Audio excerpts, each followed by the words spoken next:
नमस्कार मंडळी, cooking with सारिकामध्ये तुमचं मनापासून स्वागत आहे.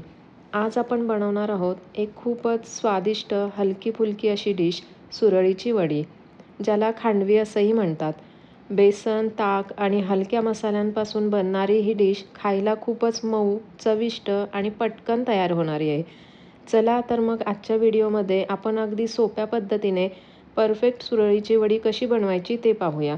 शेवटपर्यंत नक्की बघा आणि जर व्हिडिओ आवडला तर लाईक, शेअर आणि कुकिंग विथ सारिका चॅनेलला सबस्क्राईब करायला विसरू नका. चला तर मग रेसिपीला सुरुवात करूया.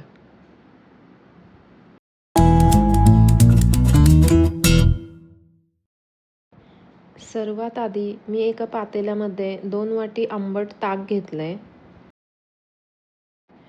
त्यात 1 वाटी बेसन पीठ, चवीनुसार मीठ, अर्धा चमचा हळद, मिरची आणि आल्याचा ठेचा अर्धा चमचा आणि हे आता छान असं फेटून घेऊयात. त्याच्या गाठी राहता कामा नयेत. आणि हे पीठ आता छान असं फेटून झालेलं आहे. इथं मी कुकर घेतला आहे. त्यात 1 ग्लास खाली पाणी टाकून घेतलं आहे आणि त्यात स्टँड ठेवून त्यावर पातेलं ठेवून दिलं आहे. कुकरचं झाकण बंद करून मध्यम आचेवर 3 शिट्ट्या काढून घेतलेत. आता कुकर थंड झाल्यावर पातेलं बाहेर काढून घेऊयात आणि हे पीठ पुन्हा एकदा छानसं फेटून घेऊयात. आता इथून पुढची प्रोसेस आपल्याला खूप पटकन करायची आहे. इथं मी एका ताटाला तेल लावून घेतलं आहे आणि उलथण्याच्या साहाय्याने याला पसरून घ्यायचं आहे. एकसारखं पातळ असं पसरून घ्यायचं आहे. आता मी याच्यावर ओलं खोबरं भुरभुरून घेते आहे आणि थोडीशी बारीक चिरलेली कोथिंबीर. आता बघा, आपण आधी पातळ पसरलेलं पीठ छान थंड होऊन व्यवस्थित सेट झालं आहे. ही स्टेप खूप महत्त्वाची असते, कारण पीठ गरम असताना पट्टे कापले तर ते नीट येत नाहीत. त्यामुळे ते पूर्णपणे थंड झाल्यावरच सुरीच्या मदतीने त्याचे लांब आणि सरळ पट्टे कापायचे आहेत. पट्टे कापताना सुरी हलक्या हाताने चालवा आणि सगळे पट्टे साधारण सारख्या आकाराचे ठेवायचा प्रयत्न करा.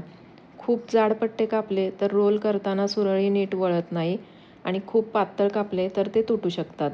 म्हणून मध्यम आकाराचे पट्टे कापले तर पुढे सुरळीच्या वड्या खूप सुंदर आणि आकर्षक दिसतात. एका बाजूने छान अशी उचलून घ्यायची वडी आणि याचा रोल करायचा. सगळ्या पिठाचे छान असे रोल तयार करून घ्यायचे. आता फोडणीसाठी 1 चमचा तेल घेते आहे. तेल गरम झालं की त्यामध्ये मोहरी घालून घ्यायची. मोहरी छान तडतडली की त्यामध्ये हिंग टाकून घ्यायचा.